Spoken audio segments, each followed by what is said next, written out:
Sometimes the greatest strength comes from protecting what others would destroy. Sometimes the deepest love grows in the harshest places. In 1882 New Mexico territory, Beau Laramie inherited his dead brother's ranch and found something unexpected among the property, a woman named Amara, who was supposed to be his slave.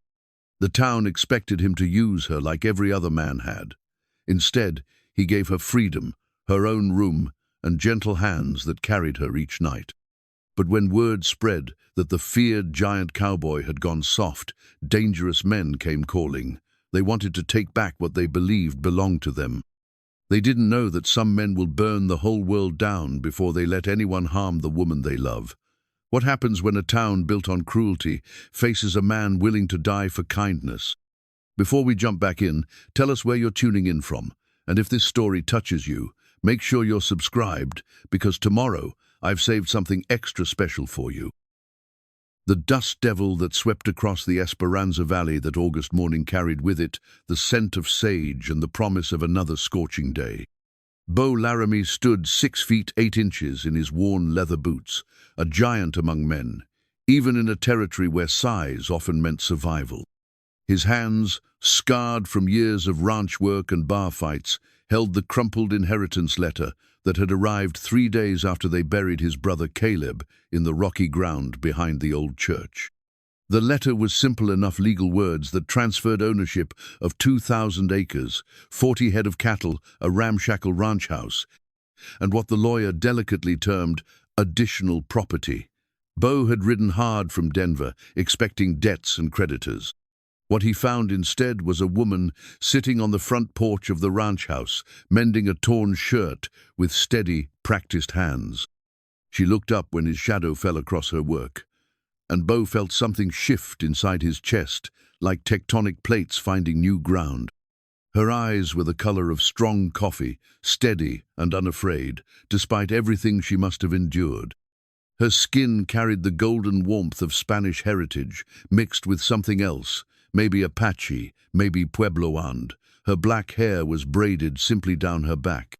She wore a faded blue dress that had seen better years, and around her shoulders was draped a worn shawl that seemed to carry stories in every thread. "You must be Beau," she said, her voice carrying an education that surprised him. "I'm Amara." She didn't stand, didn't bow her head, didn't display any of the deference he'd expected. Instead, she continued her mending, as if his arrival was merely an interruption to more important work. The town of Esperanza stretched itself along the valley floor like a snake sunning on a rock. Adobe buildings hugged the dusty main street, their flat roofs and thick walls built to withstand the relentless New Mexico sun. The cantina sat on one end of town, its wooden doors swinging open to release the sounds of guitar music and rough laughter. On the other end stood the whitewashed church, where Father Miguel held services in both Spanish and English, trying to minister to souls that often seemed more interested in earthly pursuits than heavenly ones. Between these two poles of sin and salvation, the people of Esperanza conducted their daily business with the pragmatic acceptance of those who'd learned to survive in hard country. Sheriff Tom Bradley kept the peace with a worn colt and the kind of weary authority that came from breaking up too many fights between men with too much whiskey and too little sense. The general store, run by a nervous man named Peterson, sold everything from flour to ammunition with equal efficiency and minimal conversation. But it was Clayton Morse who truly ruled this little corner of the territory. His ranch sprawled across 5,000 acres north of town, and his influence reached into every business, every conversation, every decision that mattered. A man in his 50s with silver hair and cold blue eyes, Morse had the kind of wealth that bought silence and the kind of power that demanded respect. When he rode into town on his black stallion, conversations stopped and people found urgent business elsewhere. Morse had history with the Laramie family, the kind of history that left scars and settled grudges. Caleb Laramie had done business with Morse, the sort of dark business that happened in the territory's shadows, where law was scarce and conscience scarcer. Now that Caleb was dead, Morse expected to collect on certain understandings, certain arrangements that had been made between men who lived outside the bounds of decent society. The ranch house itself told the story of the Laramie brothers' different paths. Caleb had let it fall into disrepair, more interested in quick money than lasting investments. The roof leaked in 2 places. The front steps sagged under even modest weight, and the barn door hung crooked on its hinges. But the bones of the place were solid, thick adobe walls that stayed cool in summer and warm in winter, wide rooms with high ceilings and windows positioned to catch the morning light and evening breezes. Behind the house, a small cemetery held 3 weathered headstones. The newest bore Caleb's name and dates, along with words that were more hopeful than accurate: beloved, brother, and son. The other 2 markers were older, worn smooth by wind and weather until the names were barely readable. But Beau could make out enough letters to know they marked his parents' graves, the father who'd taught him that strength meant never backing down, and the mother who died too young to temper those harsh lessons with gentleness. It was in the shadow of these graves that Beau first began to understand what his inheritance truly meant. Amara had been working in a small garden plot, coaxing vegetables from the stubborn soil with the kind of patience that spoke of long experience with disappointment. She moved with quiet efficiency, her movements economical and purposeful. "How long have you been here?" Beau asked, removing his hat in the presence of the dead. 3 years, she replied, not looking up from the tomato plants she was staking. "Since your brother," she paused, seeming to choose her words carefully. "Since he acquired me." The word hung between them like smoke from a poorly tended fire. Acquired. Not hired, not married, not even seduced. Acquired, like a horse or a piece of furniture. Beau felt his jaw tighten with an anger that surprised him in its intensity. "What did he tell you about me?" Beau asked. This time she did look up, studying his face with those coffee-colored eyes. "He said you were the dangerous one, the one with the temper and the fast hands. He said if anything happened to him, you'd probably sell me south to work the cotton fields." Beau absorbed this character assessment from his dead brother and found it wanting. "What do you say?" A small smile touched the corners of her mouth, the first real expression he'd seen from her. "I say a man's reputation often travels faster than his truth. I also say 3 years is a long time to learn the difference between a man who hurts because he can and one who hurts because he doesn't know how to stop." The wisdom in her words hit him like a physical blow. Here was a woman who'd survived 3 years, with his brother survived whatever cruelties Caleb had inflicted, and still possessed the clarity to see the difference between chosen evil and learned brutality. It made Beau wonder what she saw when she looked at him. That evening, as the sun painted the mesa walls red and gold, Beau found himself sitting on the front porch with a cup of coffee that tasted better than any he'd made for himself in years. Amara had prepared a simple supper of beans, cornbread, and beef from the ranch's own cattle, seasoned with herbs from her garden. They'd eaten in comfortable silence, the kind that spoke of understanding rather than awkwardness. "The town will expect certain things," Amara said finally, breaking the quiet that had settled between them like dust after a storm. "Such as, they'll expect you to use me as your brother did. They'll expect you to assert your ownership in ways that leave no doubt about my place in your household." She spoke matter-of-factly, as if discussing the weather or the price of cattle. "They'll be watching to see if you're weak." Beau set down his coffee cup with more force than necessary. "And what do you expect?" For the first time since he'd arrived, he saw something vulnerable flicker across her features. "I expect nothing. Expectation is a luxury I gave up long ago. But I hope—" She stopped, shaking her head as if hope itself was dangerous. "You hope what?" "I hope you're not your brother." The simple honesty of it hit him harder than any blow he'd ever taken in a fight. Here was a woman who'd been treated as property, who'd been broken down and rebuilt in the image of someone else's convenience, and still she had room for hope. Still she believed that one man might be different from another. That night, Beau lay in his brother's Betty's bed and stared at the ceiling while the desert wind whispered through the gaps in the adobe walls. Down the hall, Amara slept in what had been a storage room, on a narrow cot with a thin blanket. The arrangement spoke volumes about how his brother had viewed her place in the household. Tomorrow, Beau knew, he would ride into town and face the expectations that Amara had warned him about. He would meet Clayton Morse and the other men who'd done business with his brother. He would see the looks, hear the comments, feel the weight of a community's assumptions about what kind of man he was and what kind of life he intended to build. But tonight, in the darkness of a house that felt haunted by poor choices and missed opportunities, Beau Laramie made a decision that would change everything. Tomorrow, he would begin the work of becoming a different kind of man than either his father or his brother had been. Tomorrow, he would start learning what it meant to use his strength to protect rather than to control. The worn shawl that Amara had draped over her shoulders seemed to shimmer in his memory like a flag of surrender that was actually a declaration of war against the kind of life that reduced human beings to property, war against the assumption that might made right, war against the part of himself that had been raised to believe that a man took what he wanted and held it through force.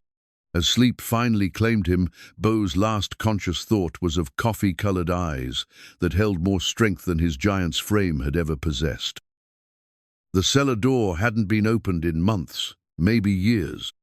Rust had claimed the iron hinges, and when Beau finally forced it open, the screech of metal on metal seemed to echo across the valley like a wounded animal's cry. He'd been looking for tools, anything that might help him repair the barn door that hung at such a dangerous angle. What he found instead changed everything he thought he knew about his brother. The steps descended into darkness thick as molasses.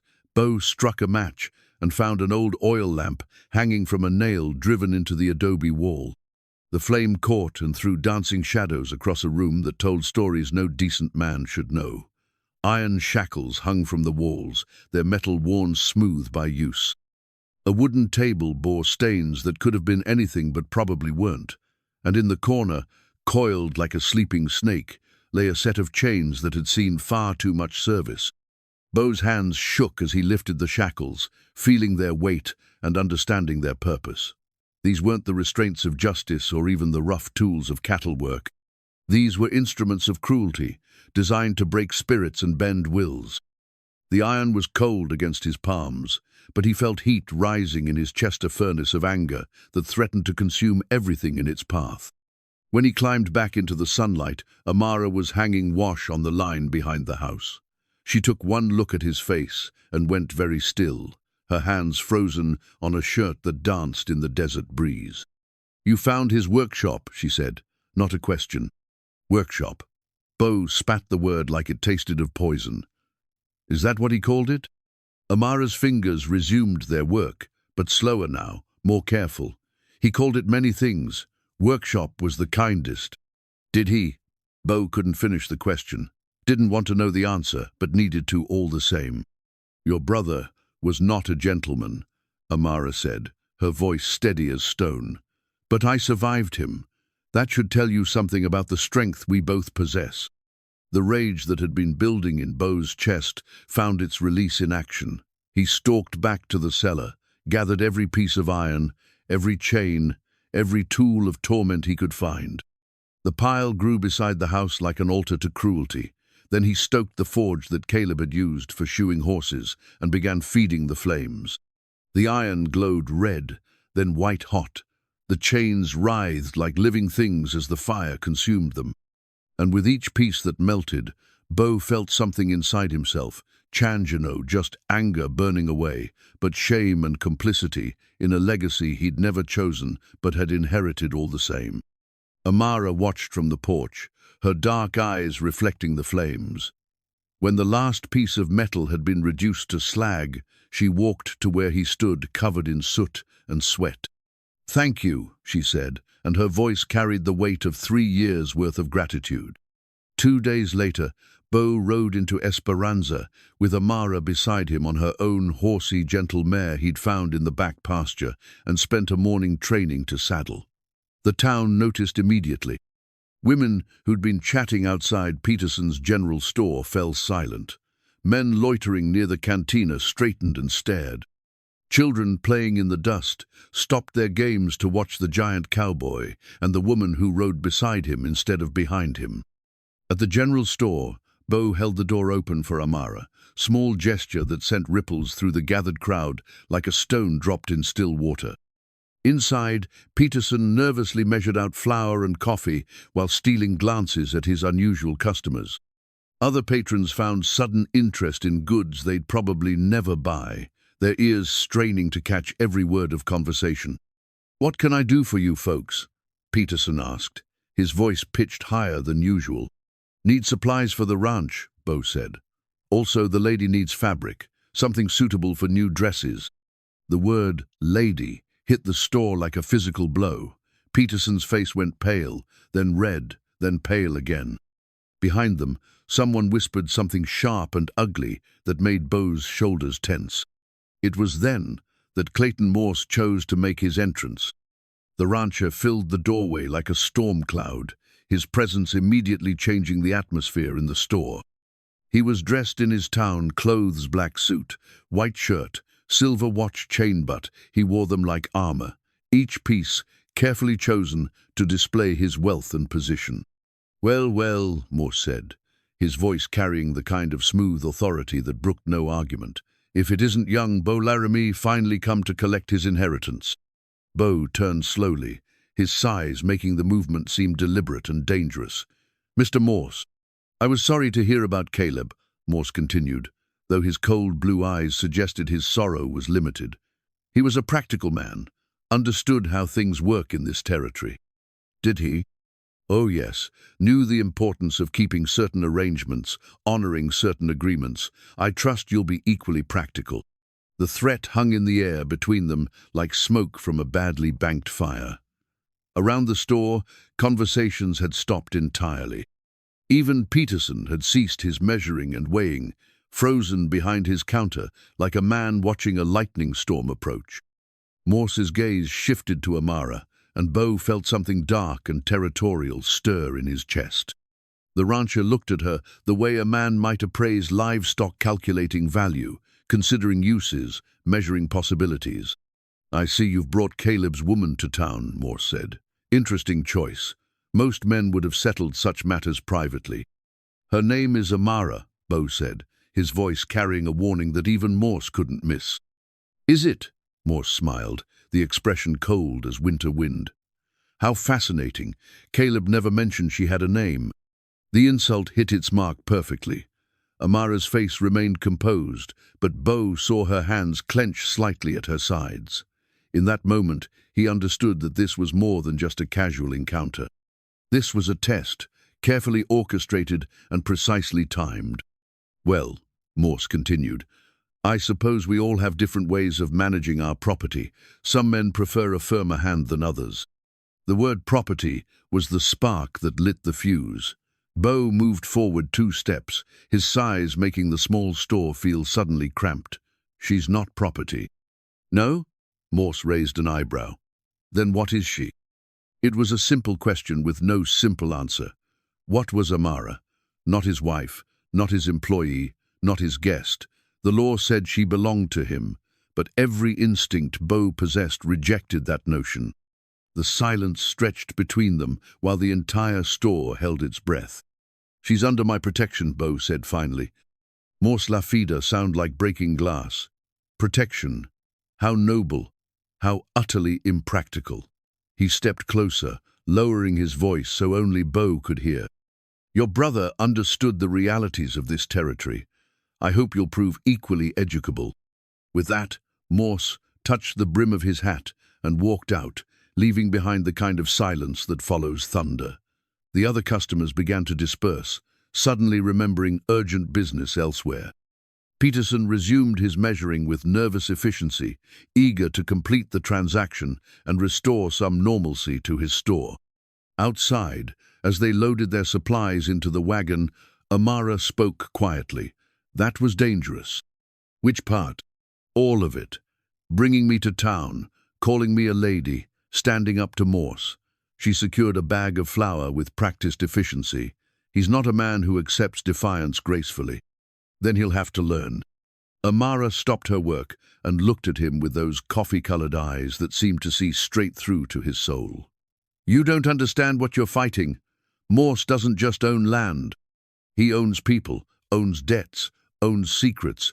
He's been building his power for 20 years. And I'm just one man." "You're just one man," she agreed. "A good man, I think, but still just one." That evening, as they sat on the porch, watching the sun paint the mountains purple and gold, Beau made a decision that would define everything that followed. He disappeared into the house and returned with a simple wooden chair, nothing fancy, but solid and well-made. "This was my mother's chair," he said, setting it beside his own. "She used to sit here in the evenings, watching the sunset and planning tomorrow's work." Amara studied the chair as if it might contain hidden traps. "Why are you telling me this?" "Because it's yours now. Your chair, your place on this porch, your home if you want it." "And if I don't want it?" Beau was quiet for a long moment, watching a hawk circle high above the valley. "Then I'll help you get wherever you do want to go, but I hope you'll stay." "Why?" It was the question he'd been asking himself since the moment he'd seen her mending that shirt with such patient dignity. Why did he care what happened to this woman?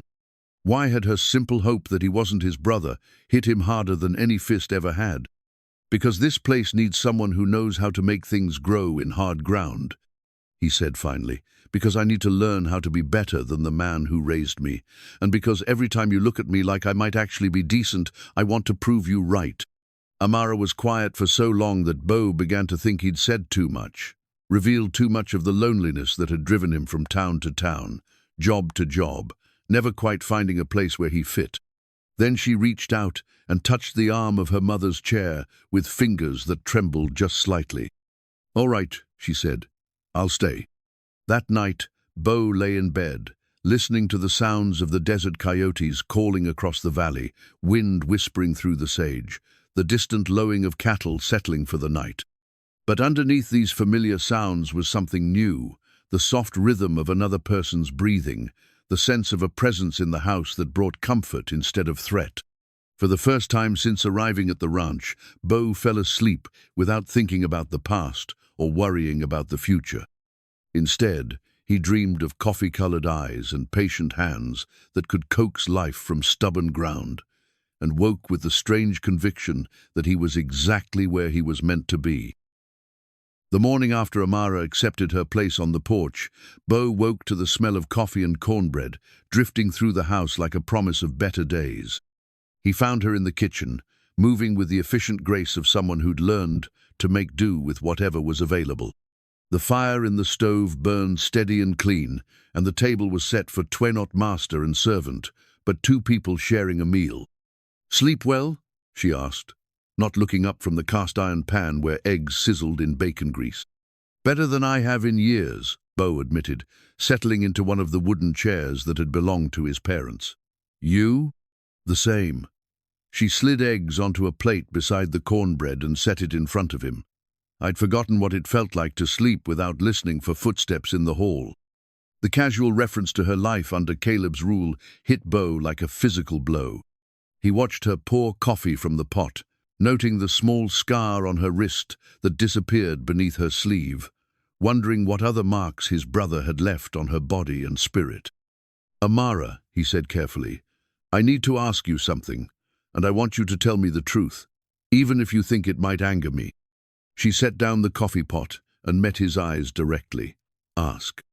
Before, when you lived somewhere else, before my brother, what was your life like?" A shadow crossed her face, but she didn't look away. "I was born in Santa Fe. My father was a merchant. My mother came from a good Spanish family. They believed in education, even for daughters. I could read and write in 3 languages by the time I was 12. What happened? Drought came. Crops failed. My father borrowed money from men like Clayton Morse to keep his business alive." Her voice remained steady, matter of fact. "When he couldn't pay, they took everything. The house, the store, the horses, and when that wasn't enough, they took you. They took all of us. My parents died in the work camps. I was sold to a rancher near Albuquerque, then traded to another, then another. Your brother was the fourth man to own me. Beau's hands clenched around his coffee cup hard enough to make the ceramic creak. And before all this, what did you want to be? The question seemed to surprise her. She was quiet for a long moment, staring out the window at the mountains that caught the morning light like purple silk. A teacher, she said finally. I wanted to open a school for children who couldn't afford education. Mexican children, Indian children, anyone who needed to learn to read and write and figure numbers. I thought knowledge was the one thing no one could take away. They were wrong, Beau said. Were they? Amara smiled, the expression transforming her face. I may not have my school, but I still carry everything I learned. Every book I read, every lesson I absorbed, it's all still here. She touched her temple gently. They took my freedom, but they never touched my mind. After breakfast, Beau led her out to the barn, where he'd been working to repair the damage Caleb's neglect had caused. The hayloft needed new boards, the stalls required mucking, and the entire structure could use a fresh coat of whitewash. But before he picked up his hammer, he pulled something from his pocket. It was a simple wooden comb, hand-carved from mesquite wood and polished smooth. Nothing fancy or expensive, but crafted with care and attention to detail. He'd worked on it by lamplight the previous evening, using the small knife he kept for repairs and whittling away at the wood until it felt right in his hands. I made this for you, he said, holding it out like an offering. Amara stared at the comb, as if it might disappear if she blinked. When she finally took it, her fingers traced the smooth wood with something approaching reverence. No one has given me anything in 3 years, she whispered, nothing that was mine to keep. Well, now you have something. She looked up at him with tears in her eyes, not sadness, but something deeper and more complex. Why? It was the same question she'd asked about the chair, about staying, about everything he'd offered since arriving. And like before, Beau found himself searching for words to explain something he barely understood himself. Because you deserve to have beautiful things, he said finally. Because you deserve to be treated like someone who matters. That afternoon, he began teaching her about the ranch, not because he needed help, but because she'd asked. They walked the fence lines together, and he showed her how to spot weak posts and stretched wire. They checked the cattle, and he explained how to read the signs of health and sickness in the herd. They examined the water sources, and he taught her to recognize when a spring was running clean versus when it carried the alkaline taste that meant drought was coming. You're a natural at this, he told her as she successfully separated a lame steer from the herd, using only patience and positioning. I had a good teacher, she replied, but there was pride in her voice that hadn't been there that morning. It was while they were working that Maria Santos appeared, riding up the valley road on a sturdy burro loaded with baskets and bundles. She was a woman in her 50s, weathered by sun and hard work, but carrying herself with the dignity of someone who'd never bent to another's will. Her husband had died the previous winter, leaving her alone on a small plot of land south of town, and she made her living taking in washing and cooking for families who could afford the help. Buenos dias, she called out as she approached the house. I heard there was a new patron at the Laramie ranch. I'm Beau, he said, walking over to help her down from the burro. And you are? Maria Santos. I worked for your brother sometimes, when he needed extra hands for cooking or cleaning. Her dark eyes moved to Amara with obvious curiosity. And this must be the woman the whole town is talking about. Amara straightened, preparing for judgment or cruelty, but Maria's face broke into a warm smile. They say you rode into town beside him like equals, Maria said. They say he called you a lady and meant it. True? True, Amara said carefully. Maria clapped her hands together like a delighted child. Que maravilloso. It's about time someone in this valley remembered that women have names and souls. From that afternoon forward, Maria became a regular presence at the ranch. She arrived 3 mornings a week to help with the heavy work-washing clothes, preparing meals for the long days, mending and sewing. But more than that, she became Amara's first friend in 3 years. Beau would find them talking in rapid Spanish while they worked, their conversation punctuated by laughter that rang across the valley like church bells. Maria brought news from town, gossip about who was courting whom, updates on which families were struggling with crops or cattle. But she also brought something more: precious acceptance. That woman has been through more than most would survive, Maria told Beau one evening as they watched Amara coax his stubborn mare to accept a new bridle. But she's strong, stronger than she knows. You treat her well, and she'll bloom like desert roses after rain. I'm trying, Beau said. I can see that. The question is whether the town will let you. It was a prescient observation. Word of Beau's unconventional treatment of Amara had spread through Esperanza like wildfire, and the reactions were becoming more pronounced with each passing day. Some people, mostly women who'd known hardship, themselves watched with cautious approval. But others, particularly the men who'd done business with Caleb, viewed Beau's behavior as dangerous weakness. The first real test came at the end of that week, when 3 of Clayton Morse's men rode up to the ranch just as the sun was setting. They weren't wearing guns openly, but their hands stayed close to their holsters, and their eyes held the kind of casual menace that came from men who'd used violence so often it had become second nature. "Evening, Laramie," said their leader, a thin man with a pockmarked face and dead eyes. "Name's Pike. I work for Mr. Morse." "What can I do for you?" Beau asked, moving slightly to put himself between the riders and where Amara stood on the porch. "Mr. Morse is concerned about certain rumors coming out of town, stories about how you're managing your inheritance." Pike's horse danced sideways, as nervous as its rider was calm. "He wanted us to make sure you understood the importance of maintaining certain standards." "What kind of standards?" "The kind that keep good order in the territory, the kind that make sure everyone knows their place." Pike's gaze shifted to Amara with obvious meaning. "Wouldn't want folks getting confused about how things work around here." Beau felt the familiar heat building in his chest, the same rage that had consumed him in the cellar when he'd found those chains. But this time he controlled it, channeled it into something more useful than simple fury.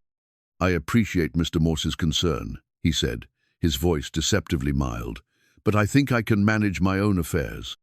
"Can you?" Pike smiled, showing yellowed teeth. "That's good to hear, real good, because it would be a shame if someone had to help you learn how things are done." The threat hung in the air like gun smoke. Behind him, Beau heard Amara's sharp intake of breath, but he didn't turn around. Instead, he stepped forward, using his considerable size to maximum advantage. "You know what I think?" Beau said conversationally.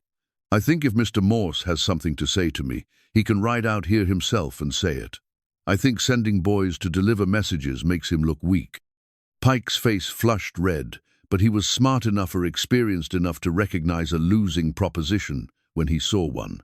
Beau Laramie's reputation had preceded him to the territory, and even 3-to-1 odds didn't look favorable when the one included a man who'd killed 2 gunfighters in Denver and walked away without a scratch. "We'll be sure to tell Mr. Morse you're grateful for his concern," Pike said finally, wheeling his horse around. "Real grateful." After they'd ridden away, Amara came down from the porch to stand beside him. "You've made an enemy," she said quietly. "I've made my choice," Beau replied. "Same choice I'd make again tomorrow." That night, as they sat in their chairs watching the stars emerge over the valley, Amara ran the wooden comb through her long hair with movements that spoke of deep contentment. The sight of her there relaxed, safe, beginning to trust filled Beau with a satisfaction he'd never experienced before. "Thank you," she said, not looking at him. "For what?"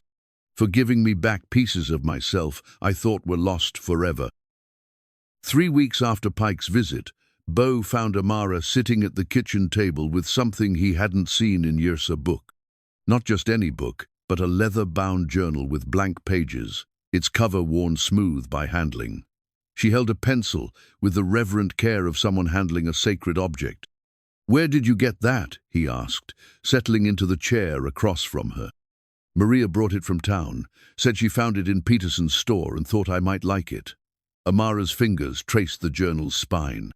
"I haven't written anything in so long, I'm afraid I've forgotten how." "Like riding a horse," Beau said. "Once you learn, Your hands remember even when your mind thinks it's forgotten. She opened the journal to the first page and stared at the blank paper as if it contained infinite possibilities. What should I write about? Whatever's in your head, whatever you don't want to forget. That evening, by the light of the oil lamp, Amara began to write. Her hand moved slowly at first, forming letters with the careful precision of someone relearning a half-forgotten skill. But as the words began to flow, her movements became more confident, more natural. Beau watched from across the room where he was mending a bridle, fascinated by the transformation that came over her face as she wrote. The careful, guarded expression she usually wore relaxed into something approaching joy, and he realized he was witnessing the return of something essential that had been stolen from her. "What are you writing?" he asked during a pause, when she stopped to dip her pencil in water to clean the tip. "Everything," she said simply, "the way the mountains look at sunrise, the sound Maria makes when she laughs, the taste of coffee made with water from our spring." She looked up at him with eyes bright with possibility. "The way it feels to have someone give you a gift for no reason except kindness. Our spring, our ranch." The words hit him with unexpected force, carrying implications he wasn't sure either of them was ready to examine. But the ease with which she'd said them, the natural way the possessive had slipped into her vocabulary, made something warm and hopeful unfurl in his chest. The next morning brought unexpected visitors. Father Miguel arrived just after breakfast, his ancient burro picking its way carefully up the rocky path to the house. The priest was a small man with kind eyes and work-hardened hands who'd been ministering to the scattered faithful of the territory for more than 20 years. "Buenos dias, mis amigos," he called out, raising a hand in greeting. "I hope I'm not intruding." "Never," Beau said, walking out to help the older man down from his mount. "What brings you out our way, Father?"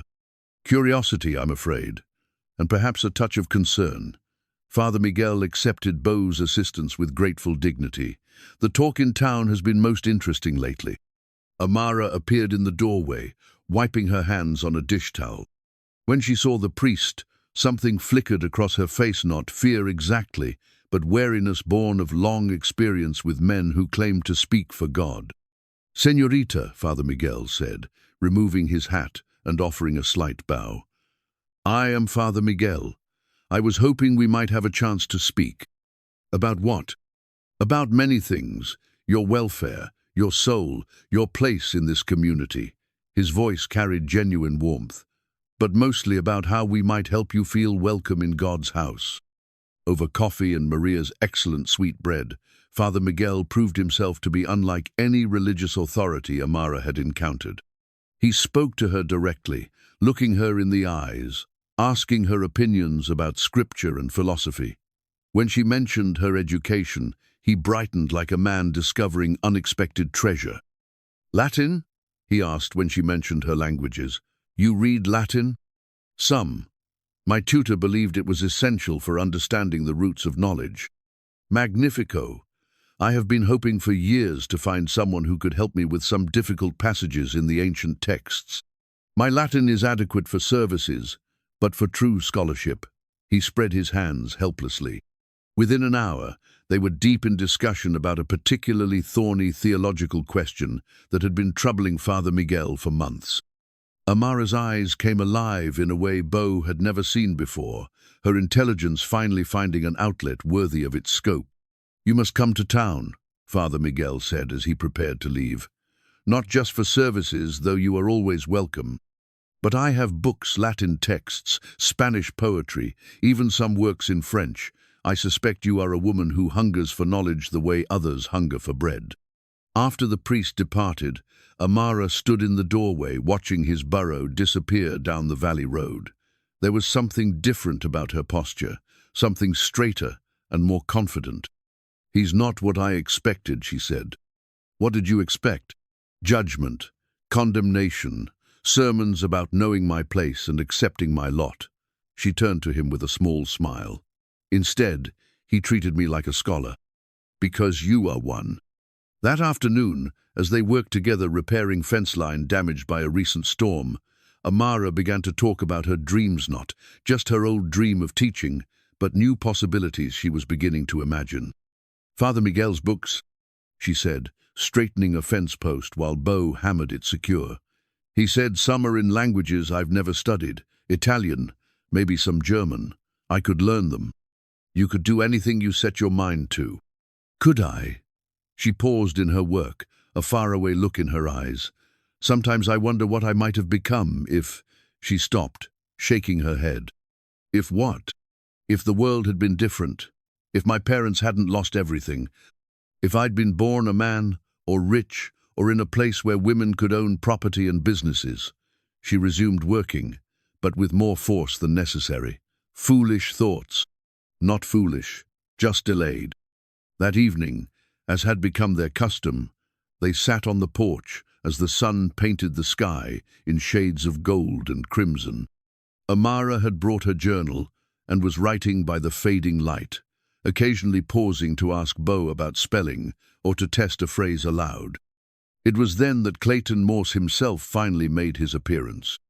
The rancher rode up the valley road like a man going to war, flanked by 4 armed men who kept their hands near their weapons. He was dressed in his finest black coat, silver-trimmed saddle, polished boots as if he were attending a funeral rather than making a social call.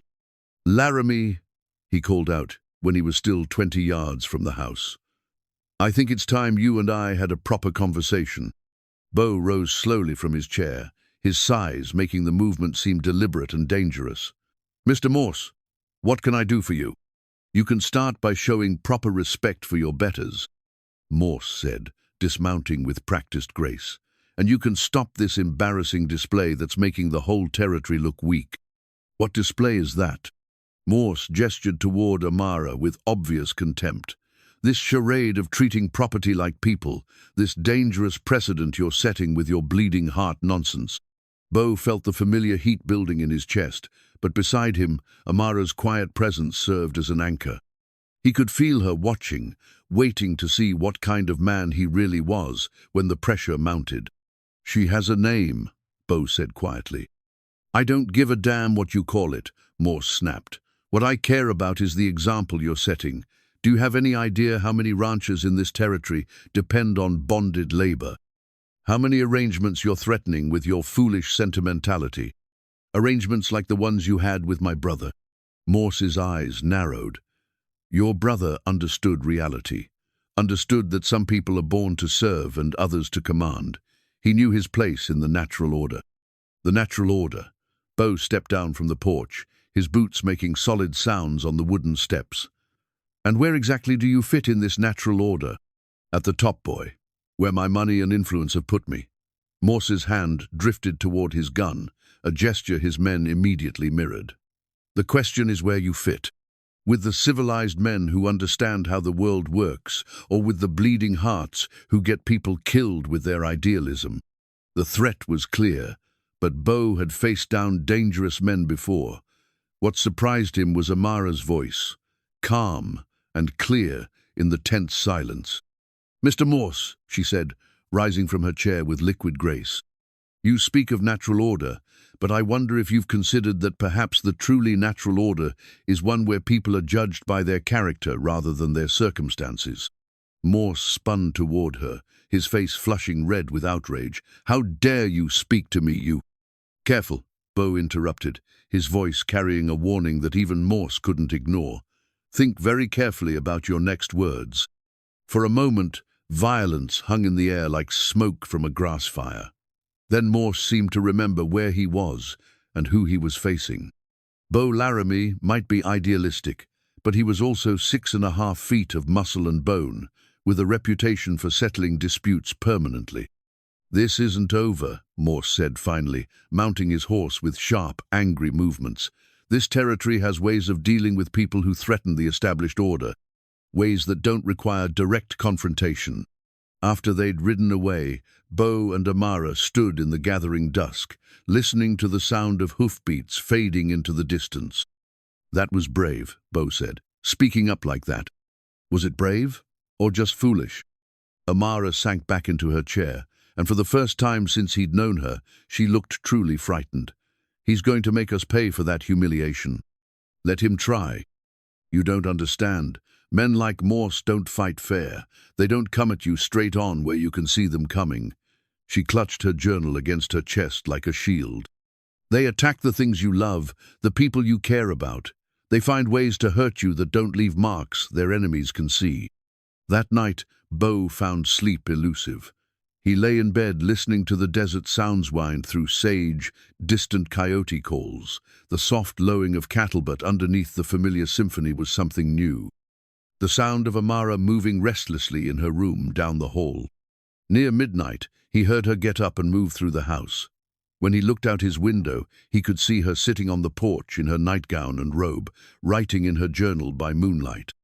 There was something desperate about her posture, as if she were trying to capture and preserve something before it could be taken away. Without really thinking about it, Beau pulled on his pants and boots and walked out to join her. "Couldn't sleep either?" he asked, settling into his chair. "Too much thinking." She didn't look up from her writing. "Too many possibilities running through my head. Good possibilities or bad ones?" "Both." She paused in her writing and looked at him in the silver light. "I keep thinking about what Father Miguel said, about his books and his library, about the chance to learn new things, to teach others what I know. And I keep thinking about what Morse said, about the ways he has of dealing with threats." She closed the journal carefully and set it in her lap. "I'm afraid that by caring about me, you've put yourself in danger you didn't bargain for." Beau was quiet for a long moment, considering his words carefully. When he finally spoke, his voice carried a conviction that surprised them both. "Amara, I want you to listen to me, and I want you to believe what I'm telling you. I've spent my whole life running from fights, running from complications, running from anything that might require me to stand for something bigger than myself." He leaned forward in his chair, his hands clasped together. "But sitting here with you, watching you discover pieces of yourself you thought were lost forever, it's the first time I've ever felt like I was exactly where I was supposed to be. Beau, I'm not finished. Whatever danger comes from caring about you, whatever price Morse thinks he can make me pay, it's worth it. You're worth it. Not because you belong to me, but because you don't belong to anyone. Because you're free to choose, and if you choose to stay here, to build something with me, then we'll face whatever comes together." In the moonlight, he could see tears glistening on her cheeks, but when she spoke, her voice was steady. "I choose to stay," she said. "Not because I have nowhere else to go, but because this is the first place that's ever felt like home." And in that moment, sitting on the porch under a canopy of desert stars, something fundamental shifted between them. They were no longer master and former slave, no longer protector and protected. They were simply two people who had found in each other the possibility of becoming more than they had ever been alone. The morning after their midnight conversation, Beau woke to find Amara already in the kitchen, but something was different. She moved with a new confidence, her shoulders straighter, her smile coming easier. When she handed him his coffee, their fingers brushed, and neither of them pulled away. "I've been thinking about what you said last night," she told him as they sat down to breakfast, "about building something together. Have you? I want to contribute more than just keeping house and helping with ranch work. I want to be a true partner in whatever we're building here." She met his eyes directly. "I want to start teaching."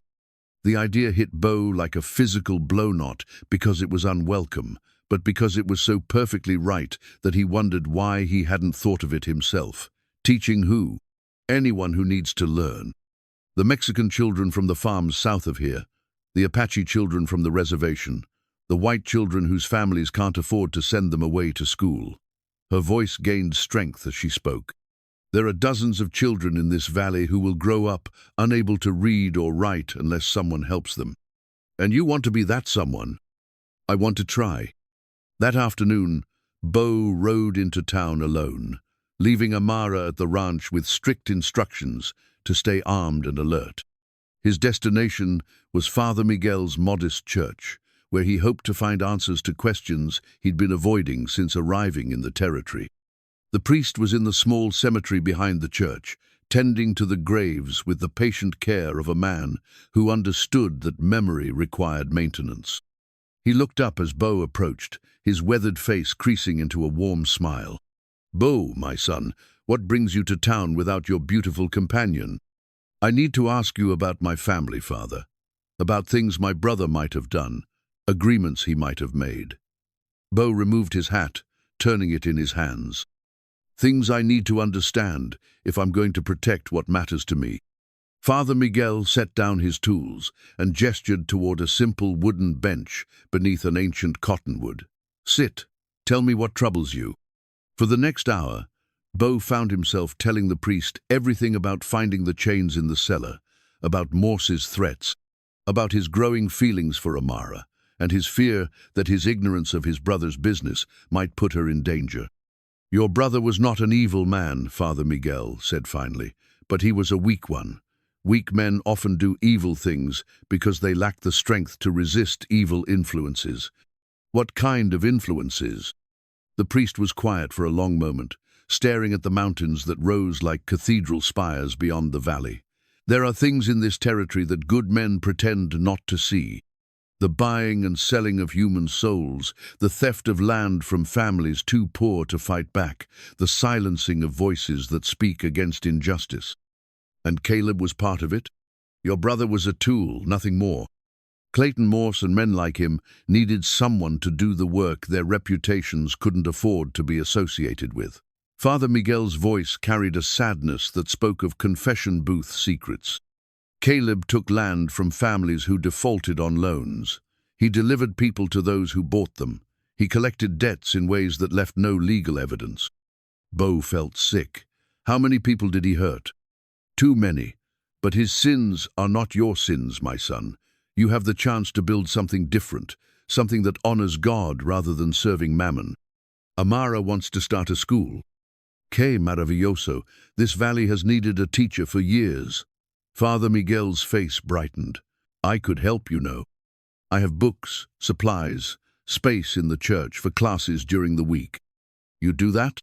For her? For the children she would teach? Por supuesto."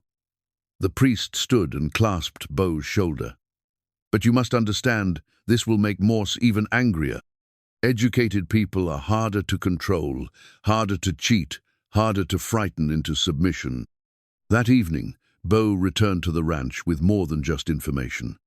In his saddlebags were 3 precious books Father Miguel had insisted he take: a primer for beginning readers, a mathematics text, and a worn copy of Cervantes that the priest claimed would help Amara maintain her Spanish literature while teaching others.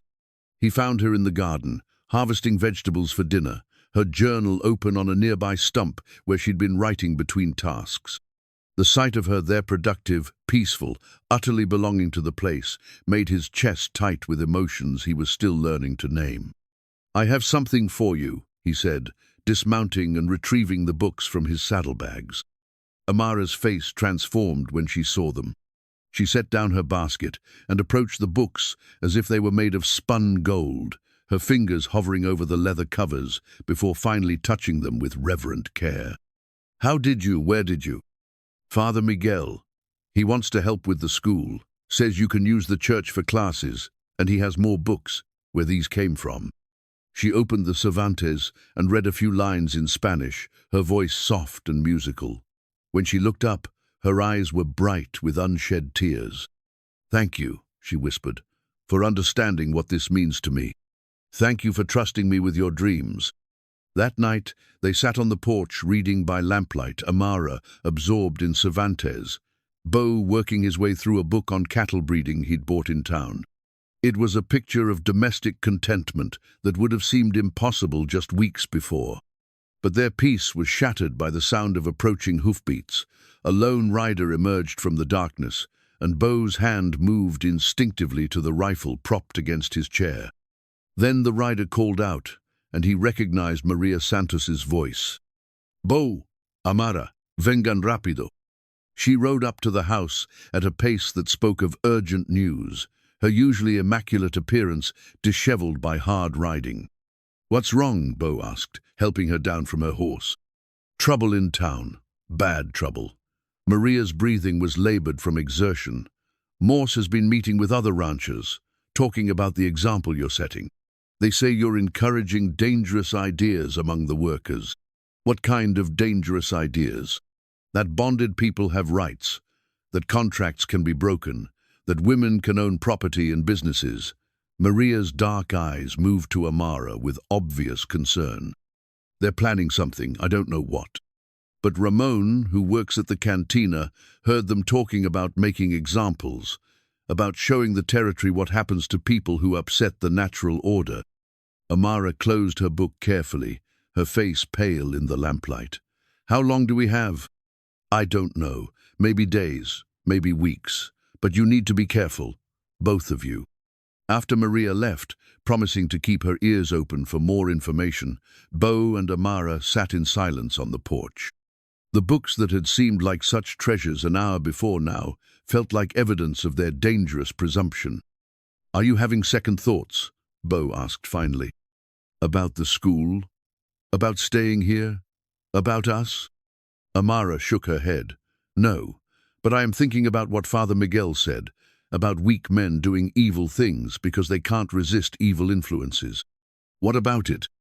I'm thinking that maybe the time for trying to avoid conflict is over. Maybe the time has come to choose a side and fight for it. Beau looked at her in the moonlight, this woman who'd survived 3 years of bondage and emerged with her spirit intact, who dreamed of teaching children and spoke of fighting for justice with equal passion.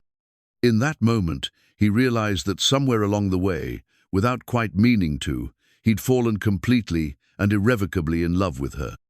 Then we fight, he said simply, even if it costs us everything, especially then. Later that night, as Beau lay in bed staring at the ceiling, he found himself thinking about the worn Bible that had belonged to his father. It still sat on the shelf in the main room, filled with harsh underlinings and margin notes that reflected a faith built on judgment rather than mercy. His father had believed that God demanded obedience, that strength meant never showing weakness, that a man's worth was measured by his ability to control others. But watching Amara read Cervantes by lamplight, seeing her eyes light up at the prospect of teaching children to read, listening to her speak of justice and dignity for all people, Beau was beginning to understand that maybe his father's God had been too small, too frightened, too concerned with maintaining power to recognize real strength when it appeared. Real strength, he was learning, looked like a woman who refused to let cruelty break her spirit. Real strength looked like choosing to protect rather than control, to build rather than destroy, to love rather than fear. And if that made him weak in Clayton Morse's eyes, so be it. Some kinds of weakness were worth more than all the strength the world had to offer. The first kiss happened 3 days later, as naturally as sunrise after a long night. Amara had been working in the garden when a sudden thunderstorm rolled over the mountains, bringing with it the kind of desert downpour that could flood arroyos in minutes. She ran for the house, laughing as the rain soaked through her dress, and Beau met her on the porch with a towel and a smile that made her breath catch. "Wet as a drowned cat," he said, wrapping the towel around her shoulders. "But happy," she replied, looking up at him with rain droplets clinging to her eyelashes like tiny diamonds. And then, without planning or thought or any of the careful consideration they'd been giving to every other aspect of their relationship, Beau cupped her face in his hands and kissed her. It was gentle and reverent and full of all the words they hadn't yet found courage to speak aloud. When they finally broke apart, Amara's eyes were wide with wonder. "Oh," she whispered. "Oh," Beau agreed. They stood there in the aftermath of rain and revelation, while thunder rolled across the valley like applause from the heavens themselves. That evening, as they prepared dinner together, everything felt different. Not awkward or complicated, but deeper somehow, as if they'd finally acknowledged what had been growing between them since that first morning when she'd looked up from her mending with eyes that held no fear. "I need to tell you something," Amara said as they sat down to eat. "Something I've been afraid to say because once the words are spoken, they can't be taken back." Beau set down his fork and gave her his complete attention. "Say it." "I love you." The words came out in a rush, as if she'd been holding them back so long they burst forth of their own accord. "Not because you saved me, not because you gave me freedom, not because you're the first man to treat me with kindness. I love you because of who you are when you think no one is watching, because of the way you listen when I talk about my dreams, because you make me feel like the person I was always meant to be." Beau felt something expand in his chest, something warm and bright and infinitely precious. "I love you too. Have been falling in love with you since the moment you told me you hoped I wasn't my brother." "What does that mean for us?" "It means we stop pretending this is temporary. It means we start planning a future instead of just surviving the present." He reached across the table and took her hand, marveling at how perfectly her fingers fit between his. "It means I want to marry you if you'll have me." Amara's smile was radiant. Yes. But their happiness was short-lived. The next morning brought Sheriff Bradley riding hard up the valley road, his face grim with purpose. He dismounted heavily, the star on his vest catching the morning light like a warning. "Beau, miss." He touched his hat brim in acknowledgement. "I'm afraid I've got some unpleasant business to discuss." "What kind of business?" "The kind that comes from men with too much influence and too little patience." Bradley's weathered face showed the strain of a man caught between duty and conscience. "Clayton Morse has filed formal complaints against you with the territorial governor. Says you're harboring stolen property, encouraging sedition among the bonded workers, threatening the economic stability of the region." Beau felt his jaw clench. "Stolen property? He's claiming that Miss Amara here was never legally transferred to your brother, that she rightfully belongs to a rancher over in Texas who's been looking for her." Bradley's voice carried the tone of a man delivering news he didn't believe. "Says he has documentation to prove it." "That's impossible," Amara said, but her voice carried a tremor of fear. "I've been here for 3 years. If someone was looking for me, they'd have found you by now." Beau finished. "This is fabrication, Sheriff. You know it, and I know it. What I know and what I can prove in a territorial court are two different things." Bradley's voice was heavy with frustration.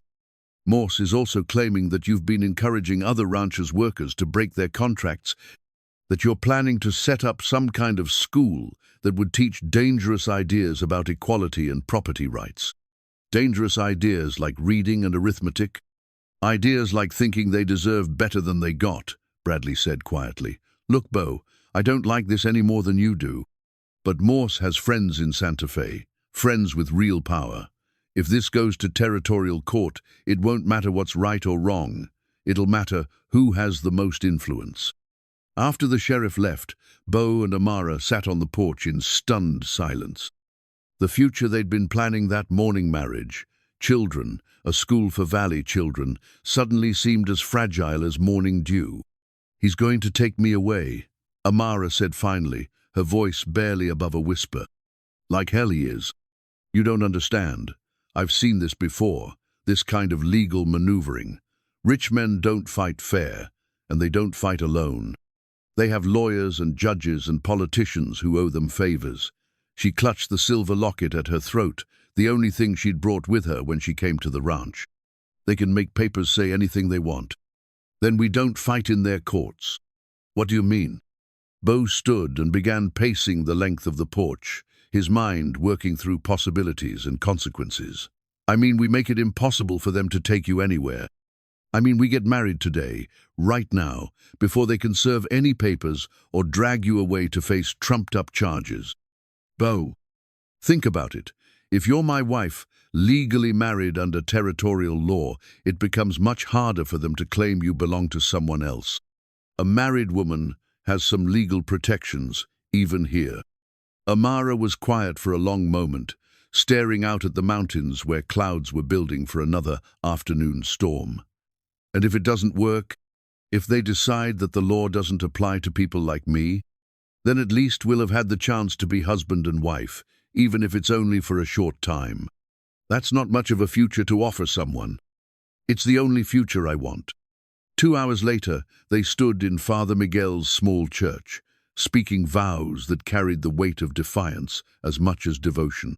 Maria Santos and her nephew served as witnesses, while the old priest spoke the ancient words that bound 2 lives together in the eyes of God and man.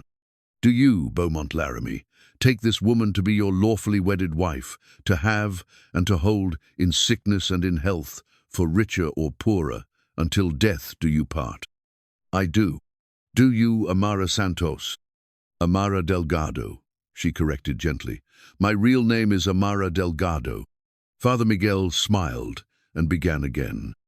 Do you, Amara Delgado, take this man to be your lawfully wedded husband, to have and to hold, in sickness and in health, for richer or poorer, until death do you part?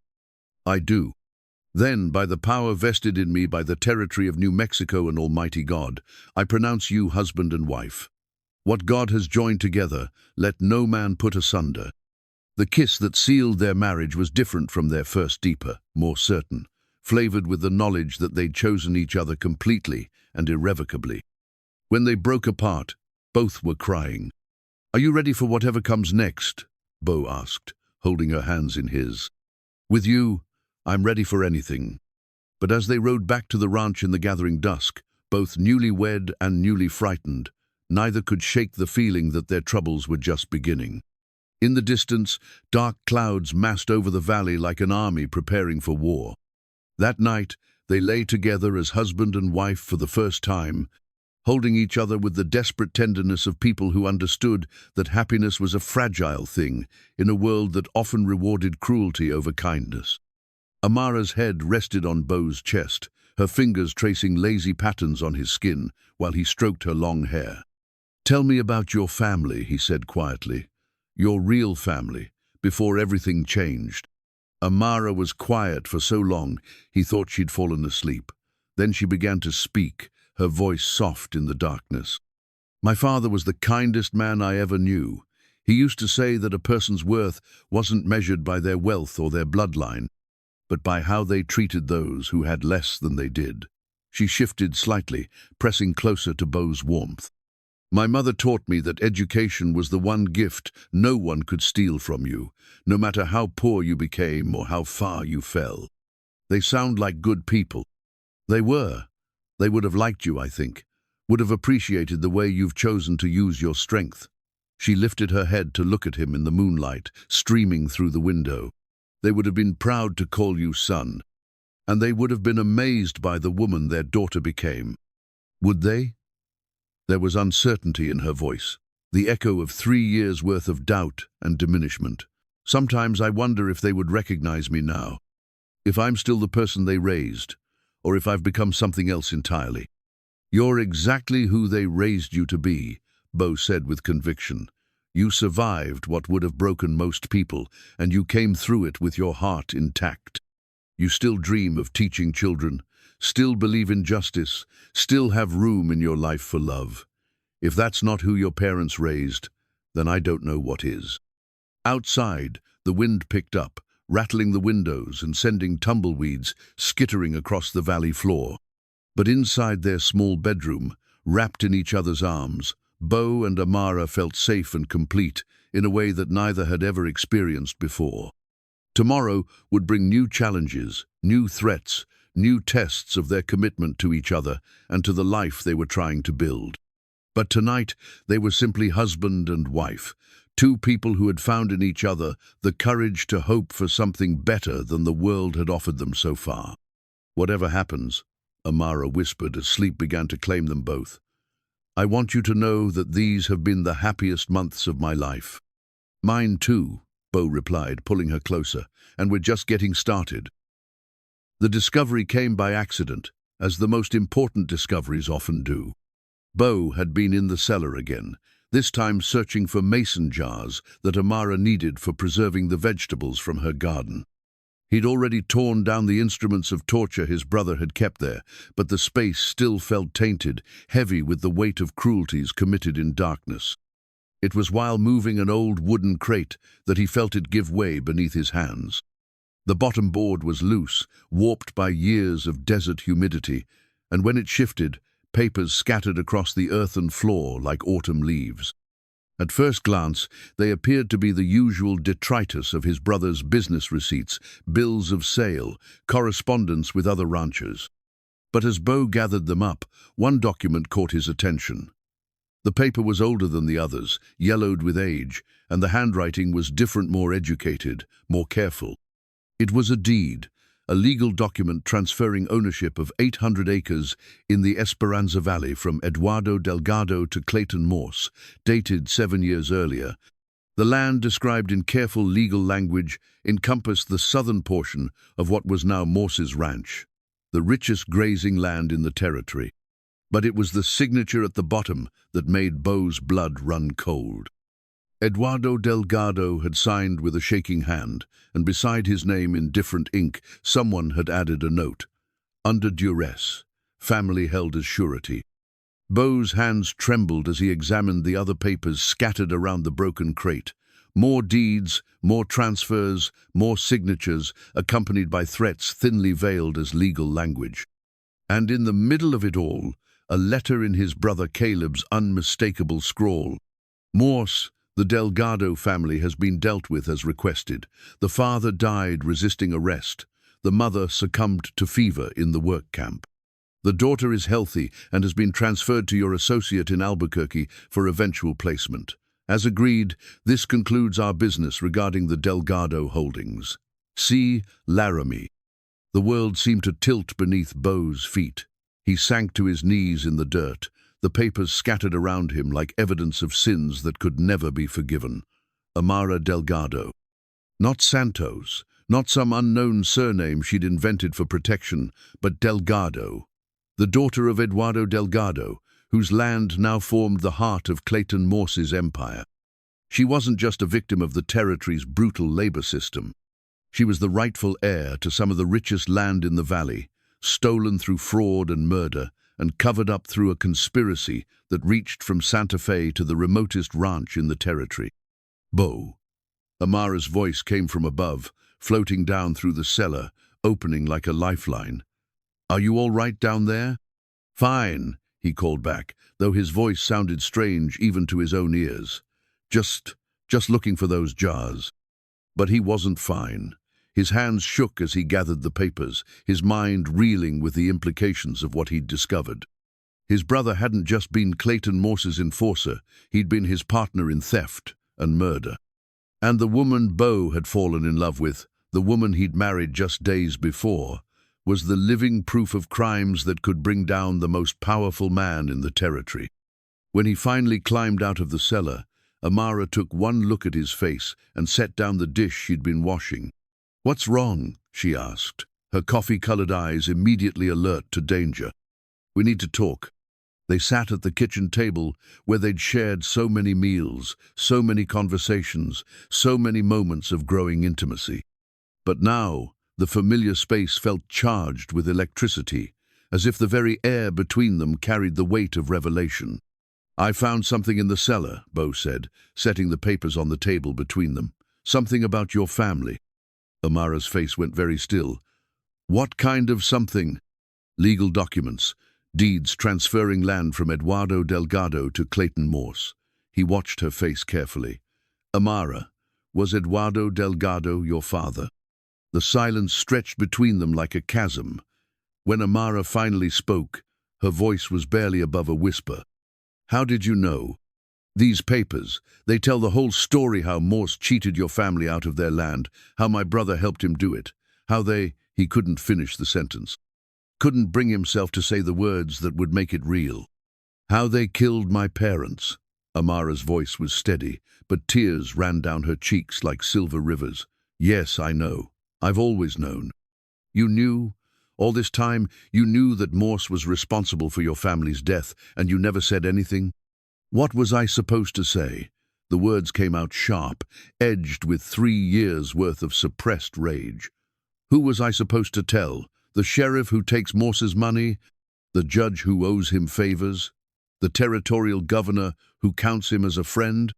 Beau stared at her, seeing her clearly for perhaps the first time. Not just the patient woman who'd survived his brother's cruelties. Not just the loving wife who'd given him hope for a different kind of life. But a woman who'd been living with the knowledge of her parents' murder, who'd been planning something he'd been too blind to see. "You came here deliberately," he said, understanding flooding through him like cold water. You didn't just happen to be among my brother's property. You chose to be here. I chose survival over revenge. For 3 years, I chose to endure whatever your brother did to me because I knew that someday, somehow, I would find a way to make Morse pay for what he took from my family. She wiped her tears with the back of her hand, but her eyes remained hard as flint. I just never expected to fall in love with you.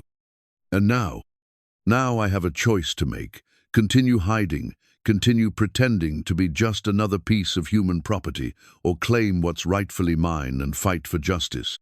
Beau looked down at the papers spread across the table, evidence of conspiracy, theft, and murder that went to the very heart of the territory's power structure. In the right hands, these documents could bring down Clayton Morse and everyone who'd helped him build his empire on other people's bones. There's more, he said quietly. According to these deeds, you're not just a victim of Morse's crimes. You're the legal heir to 800 acres of the best grazing land in the territory, land that's now worth a fortune. Amara's laugh was bitter. Legal heir to stolen land, you mean? Do you think any court in this territory would honor my claim against Clayton Morse's word? Maybe not any court, but the right court with the right evidence might surprise you. And what court would that be? Federal court. These crimes crossed territorial boundaries, involved mail fraud, probably violated federal statutes about slavery and involuntary servitude. Beau's mind was working furiously, connecting dots that had been invisible just hours before. With the right lawyer, the right presentation of evidence, the right lawyer would end up dead in an arroyo before he could file the first motion. Amara stood and began pacing the small kitchen like a caged animal. You're thinking like a man who believes in justice, Beau. But justice is a luxury for people who can afford it. So what do you suggest? We burn the papers and pretend we never found them. I suggest we do what we've been doing, survive. Build our life together, raise our children if God blesses us with them, and try to find happiness in spite of the evil that men do. And let Morse get away with murdering your parents. The question hung in the air between them like smoke from a grass fire. Amara stopped pacing and turned to face him, her eyes blazing with an emotion he'd never seen before. My parents are dead, Beau. Nothing I do will bring them back. But I'm alive, and so are you. And we have a chance at happiness that I never thought I'd see again. She gestured toward the papers with obvious distaste. Those documents are dangerous, not just to Morse, but to us. The moment we try to use them, we become threats that have to be eliminated. So we do nothing? We do what we can do safely. We build our school. We teach children to read and write. We try to make the world a little better for the people who come after us. She sat back down and reached across the table to take his hands. Isn't that enough? Beau looked at her, his wife, his love, the strongest person he'd ever known, and felt his heart breaking, because he could see in her eyes that she didn't really believe her own words, could see that the desire for justice burned in her as bright as his anger, but that 3 years of powerlessness had taught her to choose survival over satisfaction. What if there was a way to get justice without getting ourselves killed? He asked quietly. There isn't. But what if there was? Amara was quiet for a long moment, studying his face with those eyes that seemed to see straight through to his soul. Then I would say that Eduardo Delgado's daughter has been waiting 7 years to reclaim what was stolen from her family. That night, they lay in bed holding each other, while the wind howled across the valley like the voices of the unavenged dead. The papers were hidden now, secured in a place where they would be safe from discovery but available when the time came to use them. Are you sorry? Amara asked in the darkness. Sorry you married a woman with such dangerous secrets? I'm sorry your family was murdered. Beau replied, his voice rough with emotion. I'm sorry my brother was part of it. I'm sorry you've had to carry this burden alone for so long. But are you sorry you married me? Beau turned in the darkness and kissed her with all the tenderness and passion he possessed. Never, not for a single moment. Even if it costs us everything, especially then. Outside, the wind continued to blow, carrying with it the scent of sage and rain and the promise of storms to come. But inside their small bedroom, husband and wife held each other close and planned for a future that would either bring justice or destroy them both. The game had changed completely. They were no longer just fighting for their right to love each other. They were fighting for truth, for justice, for the memory of two good people who'd been murdered, for the crime of standing in a powerful man's way. And tomorrow, they would begin the dangerous work of deciding how to use the weapons fate had placed in their hands. The morning after the revelation brought unexpected visitors to the ranch. Father Miguel arrived first, his ancient burro loaded with books and supplies for the school that Amara still hoped to start. But his usual cheerful demeanor was clouded with worry. "Mis amigos," he said, dismounting with obvious reluctance, "I bring troubling news from town." "What kind of news?" Beau asked, though he suspected he already knew.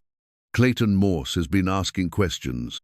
Very specific questions about old church records, baptisms and marriages from 7 years ago."